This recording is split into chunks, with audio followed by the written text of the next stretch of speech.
SBRforum.com. I'm Dave Golikov.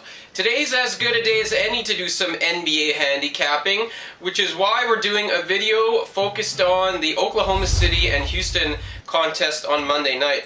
If you've been watching this series at all, you know the theme of this matchup has been mop the floor with Houston.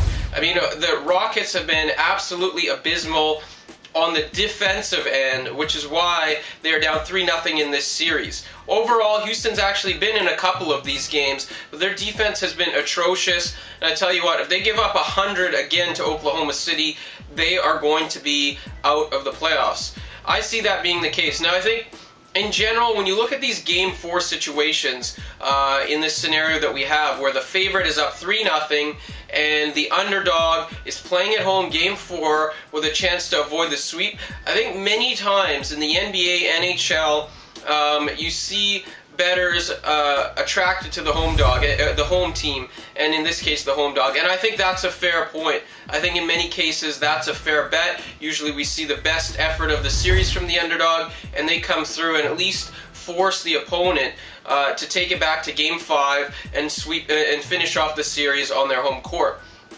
However, I don't think that's the case in this spot here.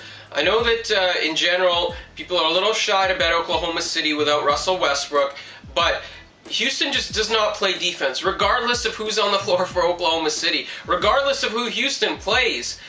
This is not a team that plays particularly good defense, and I think that's really the name of this game. Oklahoma City can adjust to the loss of Russell Westbrook for this series, for this game. It's probably going to cost them a shot at a title, but that's later on. In this game, Oklahoma City can adjust. We saw them give the ball to Kevin Durant a lot more in Game 3. We saw Serge Ibaka play a lot better in Game 3. A lot of the supporting cast played even better in Game 3, and I think that's what we see again. Don't forget that Houston also has a pretty big injury on their side, and that being that Jeremy Lin is either out or not 100% for this game. He only played 18 minutes in Game 3, was very ineffective. Also missed time in Game 2.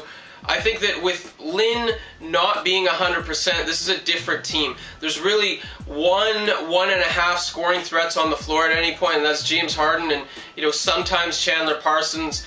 I think that not that Lin's a scoring threat, but he gives this Rockets team another dimension, another ball handler, somebody who can set off the offense, and it minimizes the work for, or it lessens the work for Harden on the offensive end. It's a different ball handler. Harden can run off screens and all that. Now Harden has to do even more. So I think the loss of Lin or or him playing and not being 100%, that basically really hurts Houston in the same way that it hurts Oklahoma City. So I think it's kind of it evens out sort of the injury factor here.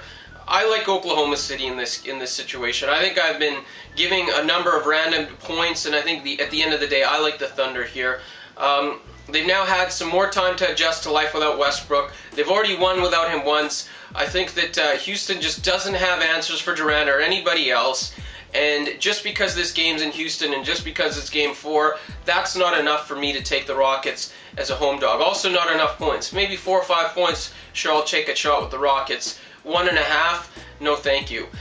That's it for this preview of the Monday night contest of Oklahoma City and Houston, but SBR Forum has lots of videos on picks and predictions for NBA, NHL, lots of good stuff, so make sure you check out all the content before you go to your sportsbook and make your picks count.